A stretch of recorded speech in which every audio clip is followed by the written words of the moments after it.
The turn of the 20th century, Paris was the center of fashion for the Western world.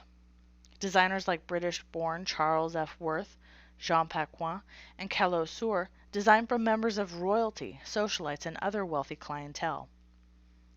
Their designs were followed by the fashion media and often copied by other designers, manufacturers, and dressmakers throughout Europe and North America. At the turn of the century, Oregon women wore apparel styles similar to styles worn in the more urban and cosmopolitan areas of the United States and Europe. However, in following fashion, Pacific Northwest women tended to adopt styles that were, according to one clothing historian, easy to create, and to ignore those styles that required better craftsmanship.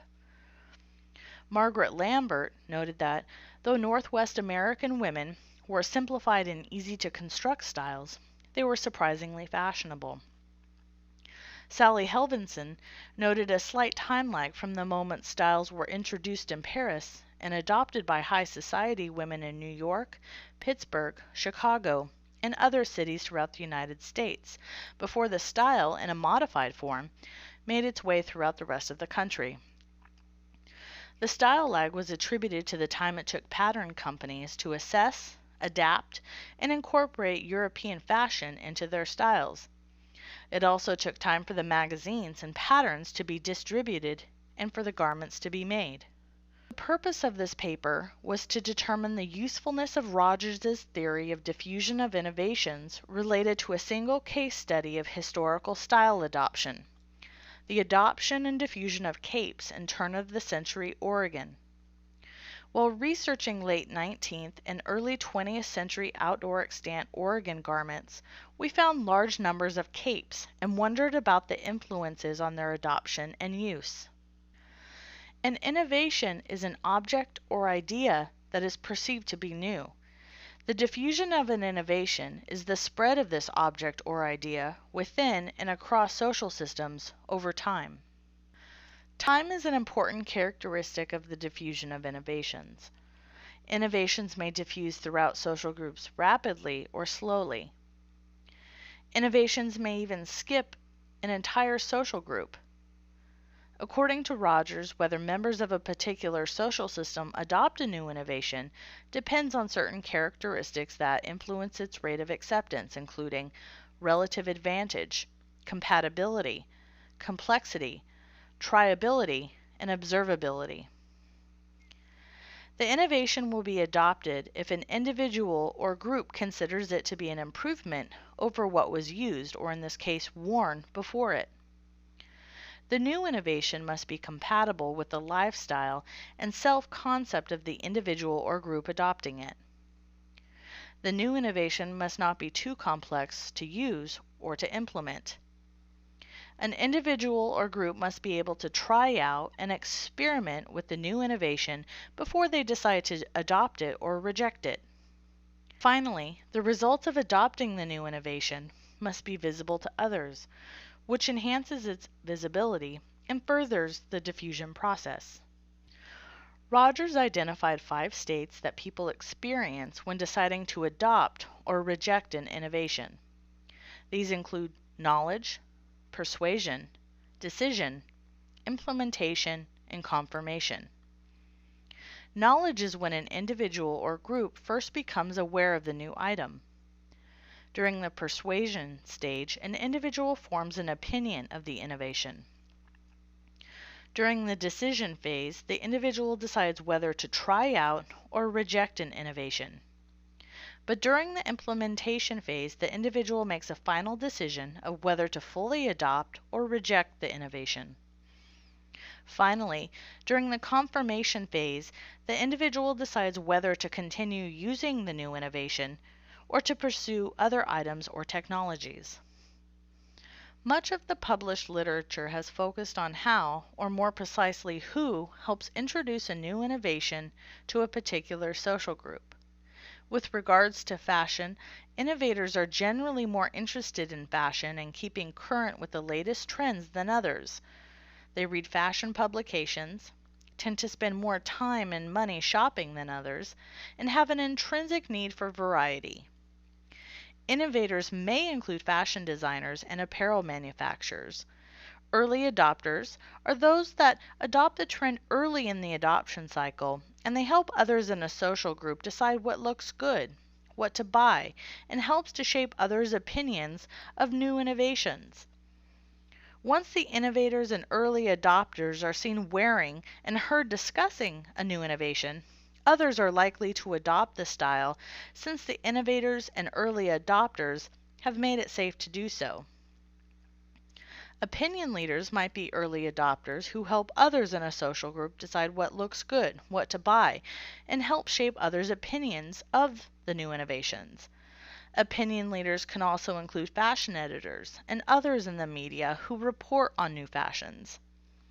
Other adopter categories include early majority, late majority, and laggards, or those who adopt a new style only after it's already becoming passé or unfashionable. Faust, Castle, and Herr proposed to include a non-adopter after they concluded that not every social group will adopt a new innovation. Rogers' theory of diffusion of innovations has been used to explain the spread of a number of recent fashion innovations. Fashion innovators have also been examined. There are, however, few studies that have explored the diffusion of historic fashions. Capes were a popular outdoor garment and one of the most frequently illustrated 1890s outdoor garments in fashion magazines Harper's Bazaar and The Delineator. Magazine writers suggested fabrics and trims that would complement the wearer, where they intended to wear the garment, and their budget. Capes were also popular ready-to-wear outdoor garments available in the Sears, Roebuck & Company mail-order catalog. Sears offered mass-manufactured apparel available to even rural consumers, made possible by the Post Office's rural-free delivery service, which began in 1896. Capes were not only popular proposed outdoor garments, but they were also the most frequent extant 1890s outdoor garment found in museums throughout selected regions of Oregon by the researchers. While researching late 19th and early 20th century outdoor extant Oregon garments, we found large numbers of extant capes and wondered about the influences on their adoption and use. Of the 4 decades studied, 1880 to 1919, extant 1890s capes were in the greatest numbers.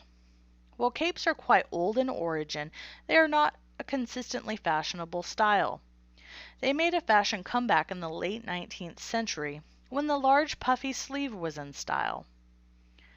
Capes, which are aesthetically pleasing, were both easy to construct and also one of the first women's garments that could be purchased ready-made at a variety of price levels. Many of the extant capes were made of good quality fabrics, usually of a dark color, with intricate trimmings. The versatility of capes may also symbolize the change in turn-of-the-century women's roles. Capes could be seen as modern, symbolizing women's changing social roles, yet conforming with the view that women should reveal little of themselves in the street. At the turn of the century, more Oregon women took jobs outside the home. Activities outside the home also increased for those who didn't work. They often kept busy with charity events, women's organizations, and other social engagements. By the 1910s, the dark, somber-looking cape was no longer stylish in fashion-forward circles. Capes with different fashion style characteristics would return over the years, but the turn-of-the-century cape was too identifiable as Victorian and generally would not be worn again unless for costume. Eventually, these garments were donated to museums with little to no information about who owned the garment or where it might have been worn.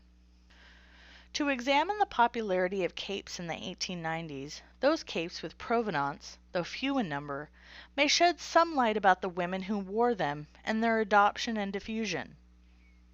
For example, one cape was made specifically to wear to a ball and never worn again.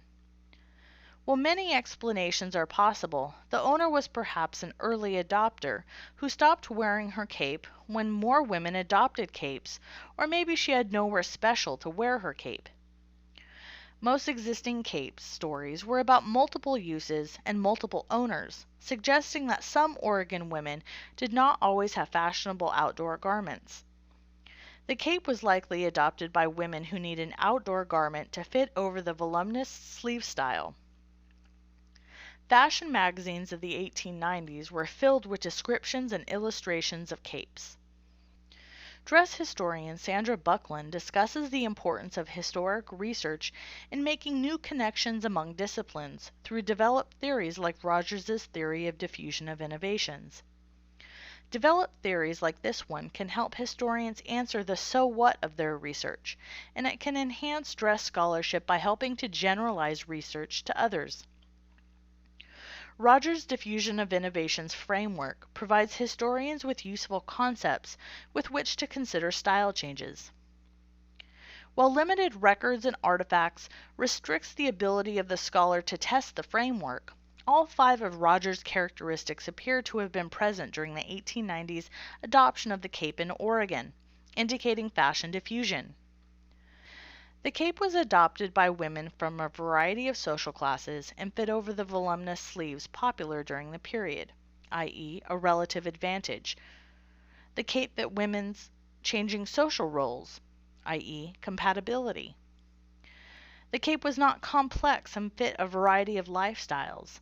Women could buy or make the cape in a variety of materials and could experiment with dress details, i.e., triability. Finally, the cape was definitely observable.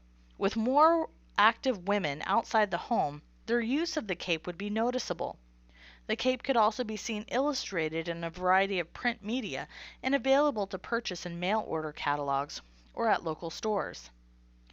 Finding additional extant capes with provenance and extant women's diaries may provide further evidence of the usefulness of this theoretical framework in explaining the adoption of capes in Oregon in the 1890s. With more research on the diffusion of historic fashion innovations, it may be possible to track the timing of innovations, external influences like war, weather, culture, and so forth, and other key factors that influence the adoption and diffusion within and across social groups. It's important to understand the rate and process of diffusion of historic fashion innovations, just like it's important to study the diffusion of more recent styles, not only for museum curators to interpret the large numbers of extant capes in museums throughout the country, but also to know how consumer behavior has developed over time. Knowledge of this process is important to retailers, designers, and manufacturers and others in the fashion industry who rely on fashion forecasting to predict consumer behavior. Prediction is key to the financial profitability of companies. In addition, it's becoming increasingly important to know what your consumer will buy as commodity prices continually increase and the cost to manufacture apparel continues to rise. According to Margaret Lambert, the museums contain numerous examples of elaborate little black shoulder capes, highly decorated for dressy occasions.